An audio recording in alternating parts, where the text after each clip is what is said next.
Hi and welcome to this video. With this video, we will begin our tutorial on modern C programming language. So you might be wondering, why learn the C language when we have many modern and simple to write programming languages like Python, Java, Google Go, Kotlin, Swift, etc.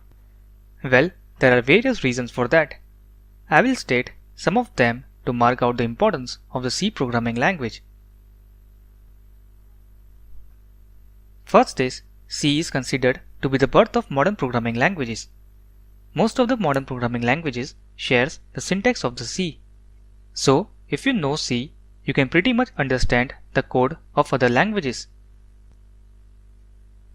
Next is, and the most important, C is comparatively much smaller than most of the modern programming languages like Java and Python. Even majority of the programmers agrees that Python is simpler to code. But to truly master the language, you need to learn many stuffs. The next reason is C does not support object-oriented programming style, which is a modern style for programming.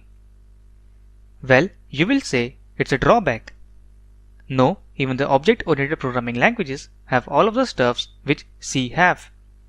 So once you master C, then you can quickly go through the common terms in other modern programming languages to proceed learning more advanced topics. And the last reason is, since C is much smaller language and does not support modern programming styles, it has many limitations. By learning these limitations, you can then truly appreciate what other modern programming languages offers to make your coding simpler. Now let us see some few notes on C quickly.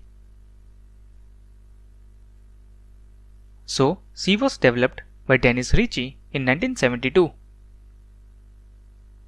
It is a high-level, general-purpose and structured programming language.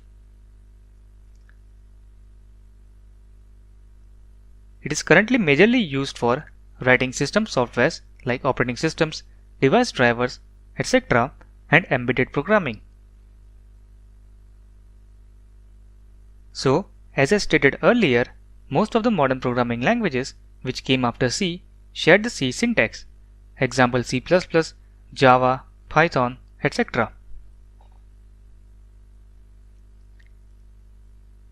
With time, even C has evolved and has now support for features like multi-threading. Now, let us see what will be the contents of this tutorial.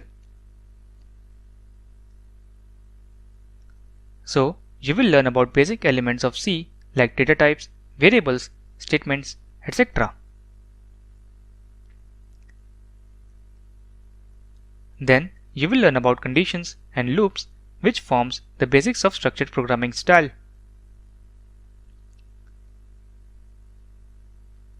After that, you will learn about functions, which are the backbone of programming in any language. Then, you will learn important topics like arrays and pointers. You will also learn about C strings and various string manipulations. Then, you will learn about formatted input and output. Then, you will learn about file processing in C. Then, you will learn about some user-defined data types like structures, unions, enums, etc. I will also cover how to write your own data structures in C. And at last, I will also cover various library functions which will make you an all-around programmer. A small note over here. After this tutorial get finished, I will also publish videos for concept practice, which will basically contain practice exercises. And I will also make a single video which will help you to quickly go through all the concepts of the language. So make sure you watch those videos also. So good luck for learning C programming, and make sure that you subscribe to the channel for daily videos. So meet you in the future video.